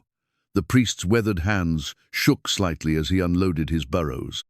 "He's also been inquiring about any documents that might have been stored in the church archives, particularly anything related to the Delgado family." Amara's face went pale. "He knows. Perhaps. Or perhaps he merely suspects." Father Miguel's eyes were grave. "But either way, he is moving to protect himself. 3 families have been forced off their land this week, alone families who owed him money, families who might have been sympathetic to your cause." "Our cause?" Beau asked. "The cause of justice, my son. Word spreads quickly in a small territory. People know that Eduardo Delgado was a good man, that his family was cheated and murdered. They also know that his daughter survived." The priest looked directly at Amara. "They are watching to see if the powerful can be made to answer for their crimes." Later that morning, Maria Santos arrived with more disturbing news. She'd overheard conversations at the cantina, whispered discussions among Morse's men about plans being made, preparations being put in place. "They're gathering men," she told them as they sat around the kitchen table. "Not just Morse's regular hands, but hired guns from outside the territory. Men with no ties to this place, no reason to hesitate about doing whatever they're paid to do." "How many?" Beau asked. "Too many. And there's something else." Maria's dark eyes were filled with worry. "They've sent word to Santa Fe, to the territorial capital. Official word through official channels. They're claiming that you're harboring stolen property and inciting rebellion among the bonded workers. Meaning that within days, maybe hours, you'll have federal marshals riding up that valley road with papers giving them authority to take Amara back to her rightful owner in Texas." The weight of their situation settled over them like a heavy blanket. They were facing not just Clayton Morse and his hired guns, but the full power of territorial law backed by federal authority. Against such forces, what chance did one man and one woman have, no matter how righteous their cause? It was then that Amara made the decision that would change everything. "I want to see them," she said quietly. "See what?" Beau asked. "The documents, all of them, every paper that proves what Morse did to my family." Her voice carried a new determination, "and I want to understand exactly what they mean in legal terms." For the next hour, they spread the hidden papers across the kitchen table like pieces of a puzzle that told a story of systematic theft and murder. Father Miguel, who had some education in legal matters from his seminary training, helped them understand the implications of what they were seeing. "This deed here," he said, pointing to the document transferring Eduardo Delgado's land to Morse. "It specifically mentions that the transfer was made under duress with family held as surety. In legal terms, that makes it invalid. A contract signed under threat is no contract at all." "But who would enforce that?" Amara asked. "The right judge, with the right evidence, might surprise you." Father Miguel's voice carried a note of hope. "I know federal judges who believe in the rule of law, regardless of a man's wealth or influence." "And how do we get the evidence to such a judge without being killed first?" Beau asked. It was Maria who provided the answer. "My nephew Carlos works for the Territorial Mail Service. He rides the route between here and Santa Fe twice a week. If you could get copies of these documents to the right people."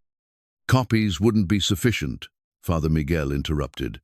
Any federal judge would require the original documents to consider them as evidence. Then we send the originals, Amara said simply. Amara, no. Beau's voice was sharp with concern. Those papers are the only proof we have. If they're lost or intercepted, then we're no worse off than we are now. She stood and began pacing the small kitchen, her mind clearly working through possibilities and consequences. But if they reach the right judge, if they're presented properly with the right legal arguments, they could bring down not just Morse, but everyone who helped him, Father Miguel finished. The conspiracy reaches into the territorial government, into business circles in Santa Fe, even into federal offices. The right investigation could expose corruption that goes far beyond one family's murder. That afternoon, while Amara and Father Miguel worked on preparing a legal brief to accompany the documents, Beau found himself thinking about his mother's wedding ring. It had been sitting in a small wooden box on his dresser since he'd arrived at the ranch, waiting for the right moment, the right woman, the right reason to pass it on. The ring itself was simply a thin band of gold, with a small diamond that caught the light like a captured star.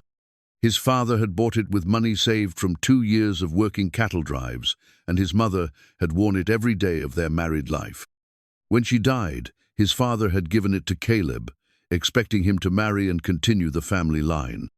But Caleb had never found a woman he wanted to marry, and the ring had remained in its box, gathering dust and waiting for love to give it purpose again. Now, as Beau held the ring up to the window and watched the diamonds scatter rainbows across the wall, he thought about the woman who had worn it before and the woman who would wear it now. His mother had been a gentle soul, a woman who believed in the power of kindness to overcome cruelty. She would have loved Amara, would have seen in her the same strength and grace that had first attracted Beau. "For you," he said that evening, offering the ring to his wife as they sat on the porch, watching the sunset paint the mountains gold and crimson. Amara took the ring with trembling hands, examining the simple band and modest stone as if they were made of the most precious materials on earth. "It was my mother's," Beau explained. "She wore it for 23 years, through good times and bad, through poverty and modest prosperity, through the birth of 2 sons and the building of a life in hard country." "It's beautiful," Amara whispered. "She would have wanted you to have it, would have wanted you to carry on the tradition of wearing it with love and dignity." As Amara slipped the ring onto her finger, something seemed to settle into place, not just the ring, but their resolve, their commitment to each other and to the fight they were about to undertake. "Tomorrow," she said, "we send the documents to Santa Fe." "Tomorrow," Beau agreed. That night, they made love with the desperate passion of people who understood that their time together might be measured in days rather than years. Afterward, as they lay entwined in the darkness, they spoke quietly of the future they hoped to build and the children they might raise if they survived what was coming. "What will you name our first daughter?" Amara asked, her head resting on Beau's chest. "Hope," he said without hesitation, "because she'll be born into a world where 2 people who loved each other refused to let evil have the final word." "And our first son?" "Eduardo, after your father, so his name and his memory will live on." The next morning dawned clear and bright, with the kind of crystalline air that made the mountains seem close enough to touch. Carlos Santos arrived just after breakfast, ready to carry their precious cargo to Santa Fe, and the federal judge who might, if they were very lucky, care more about justice than politics. "Guard these with your life," Father Miguel told the young man as he secured the documents in a specially prepared package. "What you carry could change the course of this territory's future." "I understand, Padre," Carlos replied, his young face serious with the weight of responsibility. "They'll reach Judge Morrison's office safely, I promise." As they watched Carlos ride away down the valley road, his horse's hooves kicking up small clouds of dust that caught the morning light, Beau and Amara stood together on the porch of their ranch house and prepared for war. "How long?" she asked. 2 days for Carlos to reach Santa Fe, maybe a day for the judge to review the documents and decide what to do about them. 2 days for word to travel back. Beau's arm tightened around her waist. "By the end of the week, We'll know if we're going to face this fight with the law on our side or against us. And if the law doesn't help us, then we fight anyway, because some things are worth fighting for, even when you can't win. That afternoon, they began their preparations in earnest. Beau cleaned and loaded every weapon on the ranchie's rifle, his pistol, an old shotgun that had belonged to his father, even the rusty Colt he'd found in his brother's effects. Amara, meanwhile, prepared what she called their emergency supplies, food that wouldn't spoil, water containers that could be easily carried, basic medical supplies for treating wounds. "You're planning for a siege," Father Miguel observed as he watched their preparations. "Or a flight," Beau replied, "depending on how things develop. And if neither siege nor flight is possible." Beau looked at the priest, this good man who'd risked his own safety to help them, and spoke the truth that had been growing in his heart since the moment he'd found those documents. "Then we make our stand here, on this land, for this principle. We make sure that when people tell the story of what happened in Esperanza Valley, they remember that two people who loved each other chose to fight for justice rather than live with injustice, even if it costs you everything. Especially then." As the sun set on what might be their last peaceful evening, Beau and Amara sat in their chairs on the porch, holding hands and watching the first stars appear in the darkening sky. The wind carried the scent of sage and distant rain, and somewhere in the darkness, a coyote called to its mate across the vast emptiness of the desert. "No regrets?" Beau asked. "Only one," Amara replied. "What's that?" "That we didn't have more time, that we didn't get to grow old together, to see our children married, to sit on this porch as grandparents and tell stories about the days when we were young and brave and foolish enough to think we could change the world. Maybe we still will. Maybe. But even if we don't, even if tomorrow brings the end of everything we've built together, I want you to know that these have been the best months of my life. You gave me back my name, my dignity, my hope for the future. You loved me when I'd forgotten how to love myself. And you taught me what it means to be a good man instead of just a strong one." In the distance, barely visible in the starlight, a dust cloud was moving up the valley road. Too far away to identify, too small to be immediately threatening, but there nonetheless a reminder that their enemies were circling, that the time for peace was nearly over. But for now, in this moment, they were simply husband and wife, sitting together on their porch, wearing his mother's wedding ring and planning for a future that might never come. Dawn came too soon and too quiet. Beau woke to a silence that felt wrong, the kind of unnatural stillness that preceded violent storms. Even the usual desert sounds, coyote calls, whined through sage. The distant lowing of cattle seemed muted, as if the land itself was holding its breath. Beside him, Amara stirred and opened her eyes, instantly alert in the way of someone who'd learned that safety was always temporary. "They're coming," she said. Though she hadn't looked out the window or heard any approaching hoofbeats, she simply knew, the way prey animals know when predators are stalking them. Beau rose and moved to the window, peering through the gap in the curtains at the valley road that stretched like a pale scar across the desert floor. At first he saw nothing but morning shadows and heat shimmer beginning to rise from the sun-baked earth. Then the light shifted, and he saw them. Riders.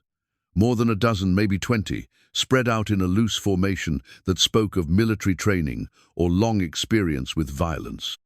At their head rode Clayton Morse himself, his black stallion prancing with nervous energy, his silver hair catching the early light like a crown.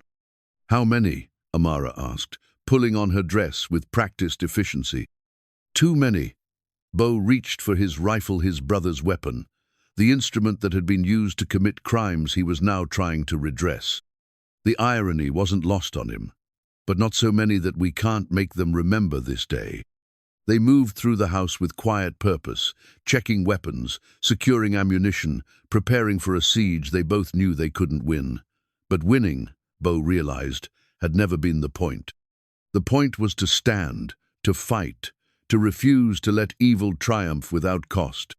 "The documents?" Amara asked, as they took positions at windows that offered good views of the approaching riders. Carlos should be in Santa Fe by now, if Judge Morrison is the man Father Miguel believes him to be. If, Amara said, but without bitterness. So many ifs in our story. The riders had stopped about 200 yards from the house, well within rifle range, but positioned so that any shots from the windows would have to travel uphill, a tactical disadvantage that spoke of Clayton Morse's military background. He sat his horse with the patience of a man who knew that time was on his side, that he could afford to wait while his enemies grew desperate. "Laramie," Morse's voice carried clearly across the desert air. "I've come to reclaim stolen property and arrest a fugitive from justice. Send out the woman and we'll settle this matter peacefully." Beau stepped onto the porch, his rifle held casually but ready. At this distance, he was confident he could put a bullet through Morse's heart before the man could draw his weapon. But that would only start a war he couldn't finish, and Amara would pay the price for his revenge. "The woman is my wife," Beau called back. "Legally married under territorial law. She's not going anywhere." "Your wife?" Morse laughed, the sound sharp and ugly in the morning air. "You can't marry property, boy, any more than you can marry a horse or a cow. That woman belongs to Jacob Morrison of Texas, who's been searching for his escaped property for 3 years. The name hit Beau like a physical blow. Morrison, the same name as the federal judge to whom they'd sent their evidence. Coincidence seemed unlikely in a territory where powerful men protected each other's interests through blood and marriage and mutual profit. "She belongs to herself," Beau replied, though his voice carried less conviction than before. "We'll see what the territorial courts have to say about that." Morse gestured toward one of his men, who rode forward carrying an official-looking document. "Federal warrant, signed by Judge Morrison himself. We're here on legal business, boy. Don't make this harder than it has to be." The warrant was probably genuine, Beau realized. Judge Morrison, if he was related to the Texas rancher who claimed to own Amara, would have had no trouble producing the legal documents necessary to reclaim escaped property. Their desperate gamble to use the law against their enemies had backfired spectacularly. "Beau," Amara's voice came from behind him, soft and steady. "It's time." He turned to find her standing in the doorway, and for a moment his breath caught in his throat. She'd changed from her everyday dress into something he'd never seen before, a white cotton gown with intricate embroidery along the sleeves and neckline. The kind of garment that spoke of wealth and education and a life before bondage. "My mother's wedding dress," she explained, smoothing the fabric with gentle hands. "I've been saving it for 7 years, waiting for the right moment to wear it again." "Amara, don't. They can take my freedom, they can take my life, but they can't take my dignity, and they can't make me ashamed of who I am." She stepped past him onto the porch, standing straight and proud in the morning sunlight. "I am Amara Delgado Laramie, daughter of Eduardo and Isabella Delgado, wife of Beaumont Laramie, and I will not hide from these men." The sight of Herrigal and Defiant in her mother's dress, wearing his mother's ring, facing down 20 armed men with nothing but courage and conviction filled Beau with such fierce pride that he almost forgot the hopelessness of their situation. "Beautiful speech," Morse called out, though his voice carried an edge of uncertainty. "But legal documents don't care about your dignity, girl. You're coming with us." "No," Amara said simply. "I'm not." What happened next unfolded with the terrible inevitability of Greek tragedy. Morse gestured to his men, several of whom began to dismount and check their weapons.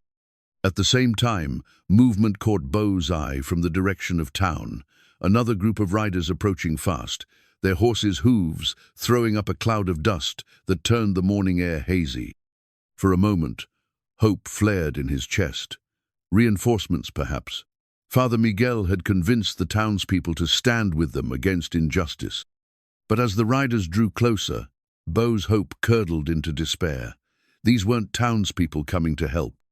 They were federal marshals, complete with badges and authority and the full power of the territorial government behind them. Mr. Laramie. The lead marshal was a thin man, with cold eyes and a voice like winter wind. I'm Marshal Davidson. We're here to execute a federal warrant for the arrest of one Amara Santos, also known as Amara Delgado, on charges of theft of property and conspiracy to defraud. She's my wife, Beau said again, though the words felt hollow now. Bigamy is also a federal crime, Davidson replied without emotion. As is interfering with the lawful recovery of stolen property, I suggest you step aside and let us do our job. 20 armed men, federal marshals, legal warrants signed by a judge who might be in Clayton Morse's pocket. The odds had always been impossible, but now they were laughable. Beau felt the weight of his rifle in his hands and wondered if it would be better to die fighting than to live with the knowledge that he'd let them take her. Beau. Amara's hand touched his arm, and he looked down to see her smiling, actually smiling, as if she'd found something amusing in their desperate situation. Look. She was pointing past the marshals, past Morse's men, toward the valley road where yet another group of riders was approaching. But these weren't armed men or federal officials. They were families, Mexican farmers, Apache couples, even some of the white settlers who scratched out livings on the territory's margins. They carried no weapons, posed no threat, but they came anyway, drawn by some invisible summons to witness what was about to unfold. They're not here to fight, Amara said softly. They're here to remember, to see what happens when power meets principle, when law meets justice. Among the gathering crowd, Beau spotted familiar faces. Maria Santos rode beside her nephews and cousins. Father Miguel sat his ancient burro, like a general surveying a battlefield. Even Sheriff Bradley was there, his weathered face grim with the knowledge of what he was about to witness. "This is your last chance, Laramie," Morse called out, his patience finally wearing thin. "Send out the woman, or we'll come and take her." Beau looked at his wife, beautiful and brave in her mother's dress, wearing his mother's ring, standing ready to face whatever came with a dignity that no amount of force could diminish. Then he looked at the crowd of witnesses, these people who'd come to see whether justice could survive in a place where power had always made the rules. "Then come and take her," he said, raising his rifle. The first shot came from one of Morse's men, a nervous gunslinger who'd mistaken Beau's movement for aggression. The bullet splintered the porch rails 6 inches from where Amara stood, and suddenly the morning exploded into chaos. Beau's rifle spoke first, the heavy boom echoing across the valley like thunder. The man who'd fired the initial shot pitched backward from his horse, clutching his shoulder and screaming. But there was no time to assess the damage more. Shots rang out, and bullets began chewing chunks from the adobe walls of the house. "Get inside!" Beau shouted. But Amara was already moving, diving through the doorway as glass exploded from the front windows. The battle that followed was unlike anything Beau had experienced, even in his violent past. This wasn't a bar fight or a dispute over cards. This was warfare, desperate and personal, and fought with the kind of intensity that only came when everything precious was at stake.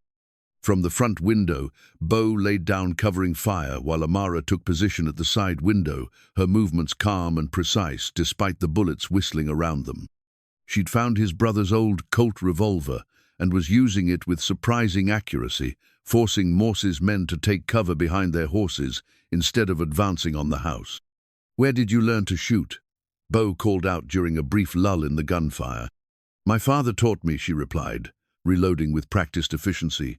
"He said a woman in the territory needed to be able to protect herself." Outside, Marshal Davidson was shouting orders, trying to organize the chaos into something resembling a coordinated assault.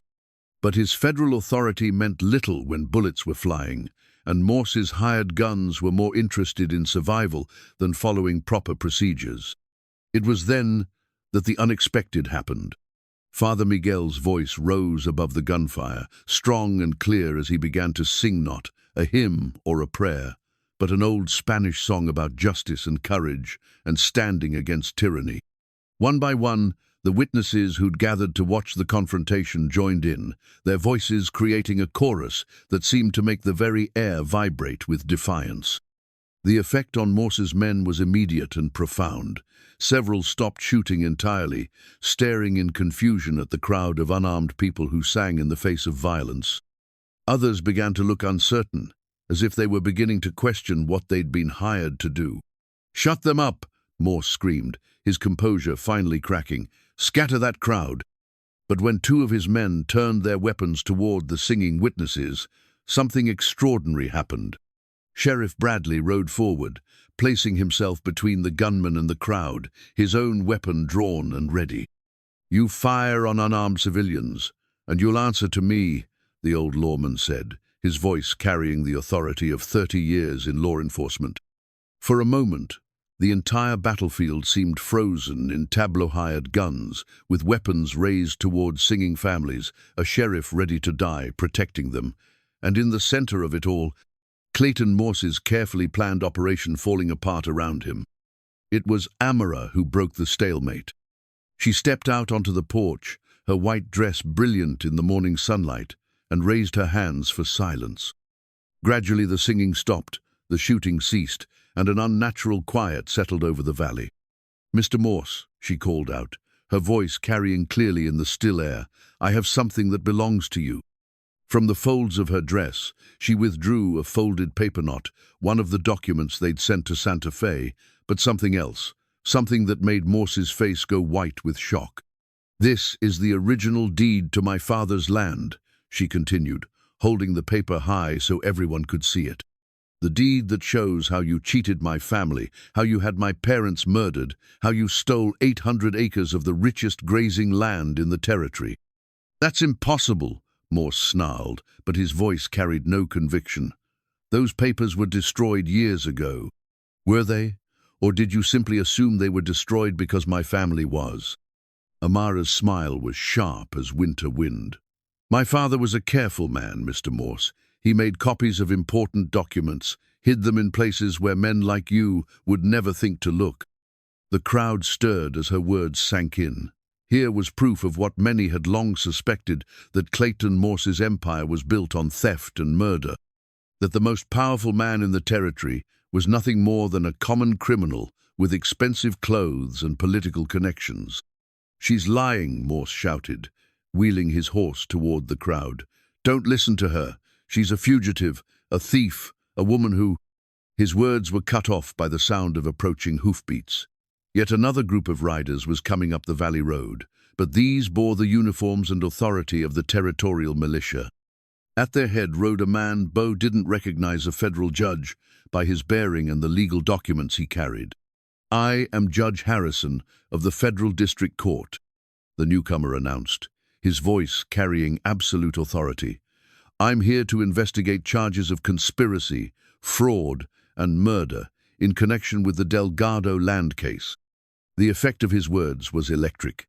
Morse's hired guns began looking around nervously, suddenly aware that they might be on the wrong side of federal law. Marshal Davidson spurred his horse toward the judge, relief evident on his weathered face. "Judge Harrison, thank God, we have warrants to execute." "Warrants signed by Judge Morrison, I assume?" Harrison's voice was ice cold.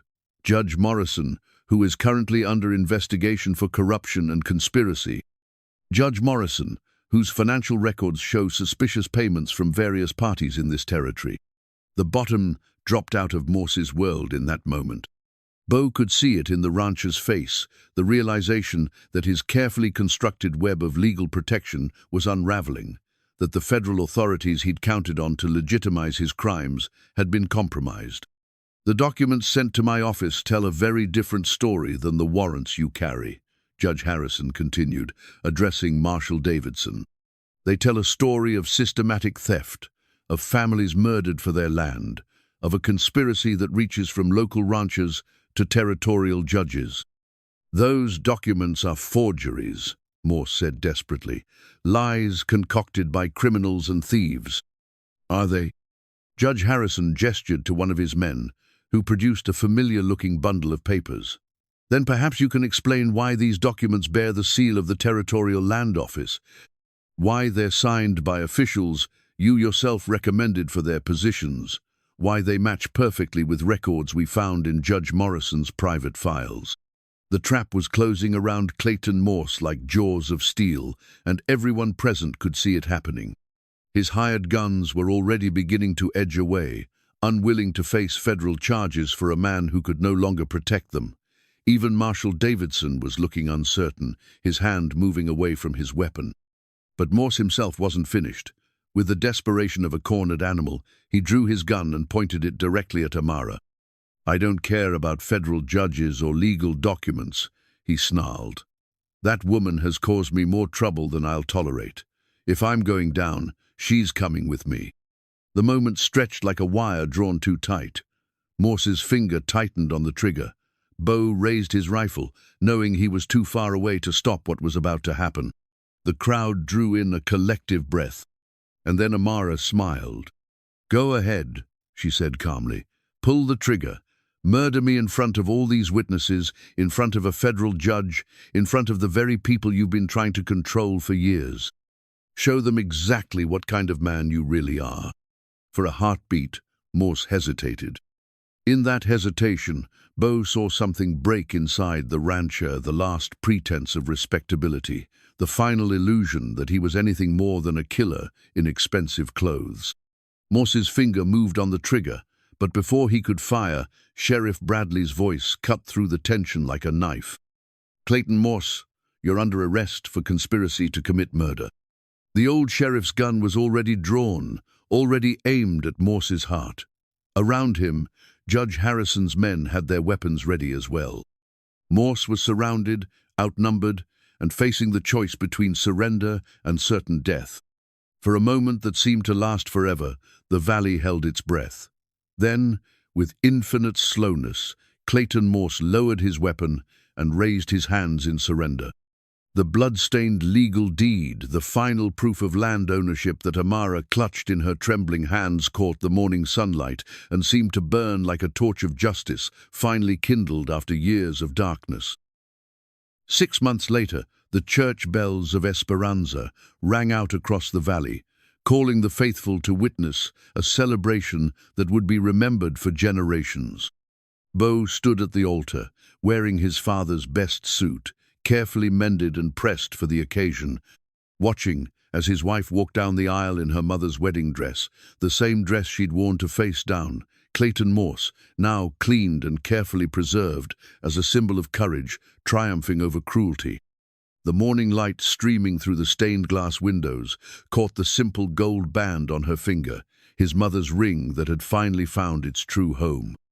"Dearly beloved," Father Miguel began, his voice strong and joyful, "we are gathered here today to celebrate not just the union of two hearts, but the triumph of love over hatred, justice over oppression, hope over despair." This was their real wedding public, witnessed by the entire community, blessed by God, and celebrated by people who'd learned to believe in happy endings again. Their first ceremony had been born of desperation and fear. This one was born of joy and the certainty that they'd found in each other everything they'd ever hoped to find in this world. The congregation was unlike any wedding gathering the territory had ever seen. Maria Santos sat in the front pew beside her extended family, tears of happiness streaming down her weathered cheeks. Sheriff Bradley was there in his best clothes, his badge polished to a mirror shine. Judge Harrison had traveled from Santa Fe specifically for the occasion, bringing with him the final legal documents that confirmed Amara's ownership of her family's land. But it was the children who made the day truly special. 24 young faces, Mexican, Apache, and white filled the church pews, wearing their finest clothes and carrying flowers from Amara's garden. These were her students, the children she'd been teaching to read and write in the schoolhouse that now occupied the space where Clayton Morse's empire had once cast its shadow.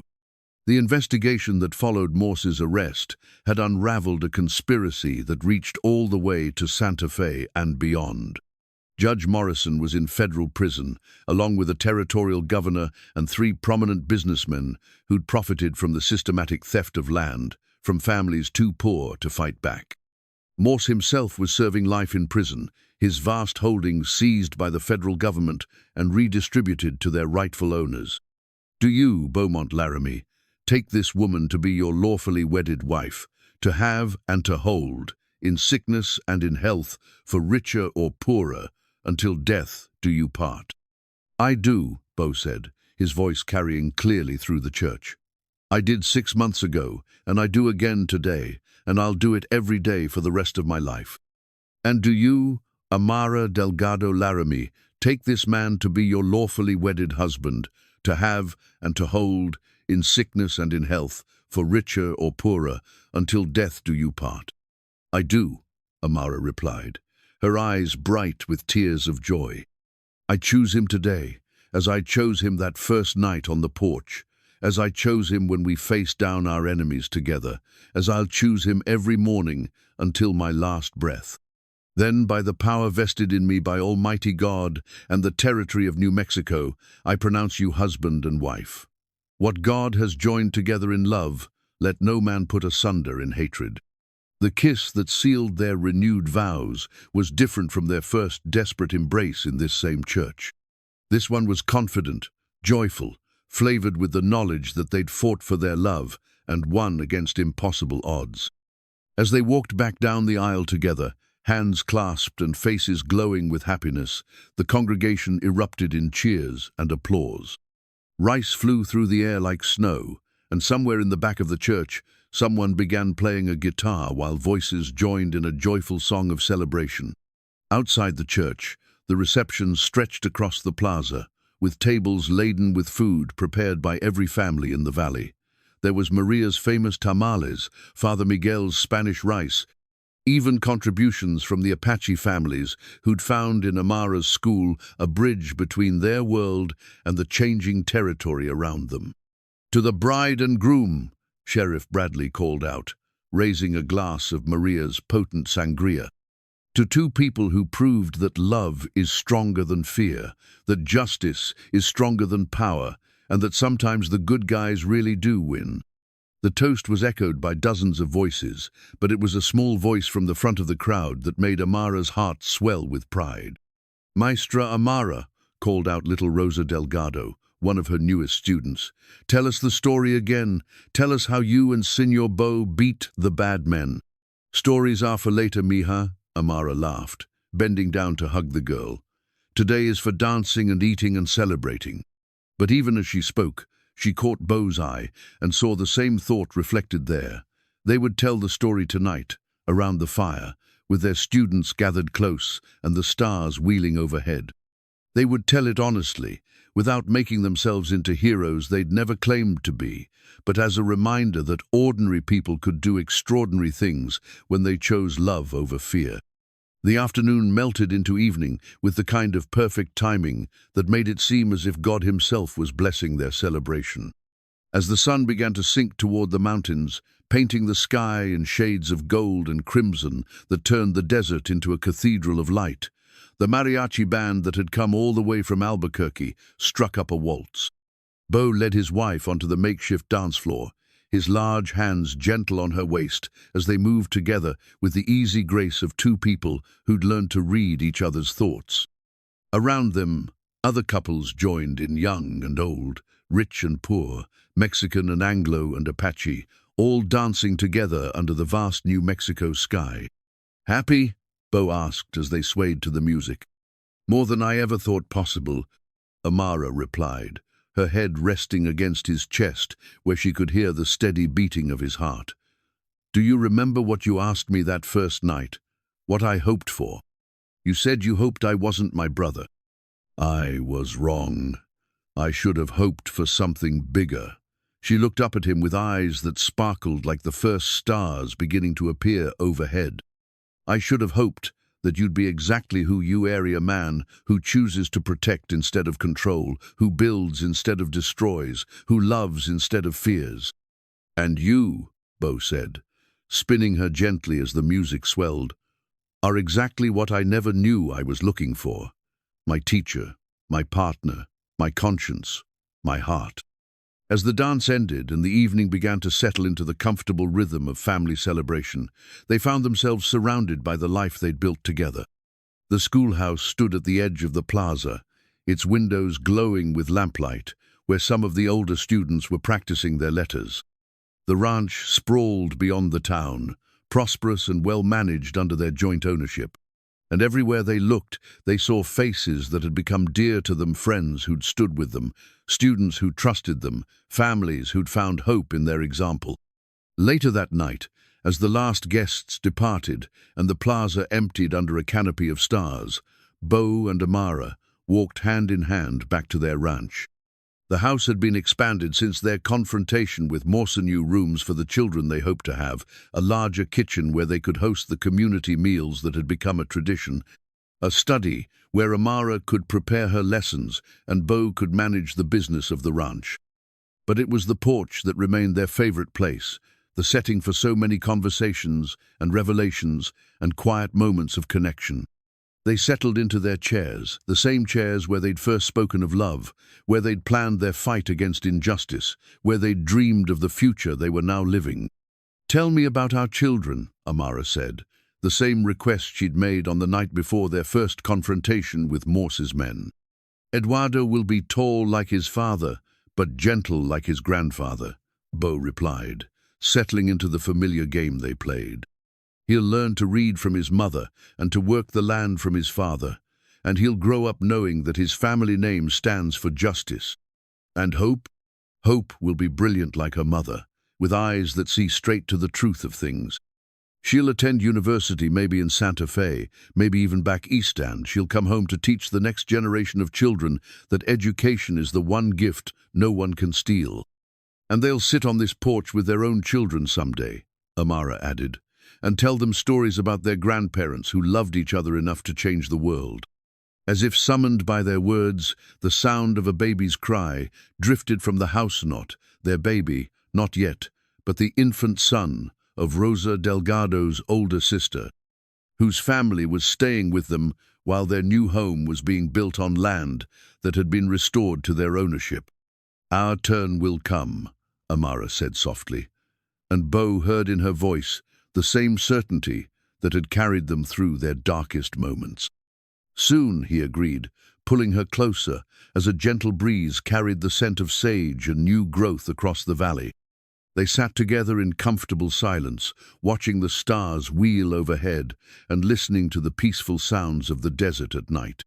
In the distance, a coyote called to its mate, and somewhere a nightbird answered with a song that seemed to celebrate the simple miracle of love surviving in a harsh world. The worn shawl that had first symbolized Amara's endurance now hung in their bedroom, carefully preserved as a reminder of how far they'd traveled from that first meeting on the porch. His mother's ring caught the starlight, no longer a symbol of what had been lost, but of what had been found and cherished and passed on. Tomorrow would bring new challenges, children to teach, land to tend, a community to nurture and protect. But tonight they were simply husband and wife, sitting together on their porch, carrying each other through another peaceful evening in the life they'd built with courage and defended with love. "No regrets?" Beau asked, echoing the question he'd posed on the night before their final confrontation. "Only that we can't live this life twice," Amara replied, and her smile was radiant in the starlight. And as the desert wind whispered through the sage and the mountains stood sentinel over the valley they'd claimed as home, Beau Laramie carried his wife across the threshold, one more Timano, because she needed carrying, but because some gestures were too precious to be abandoned, some traditions too meaningful to be forgotten. They were exactly where they belonged, exactly who they'd fought to become, exactly as happy as two people could be, who'd learned that true strength meant choosing love over power every single day for the rest of their lives.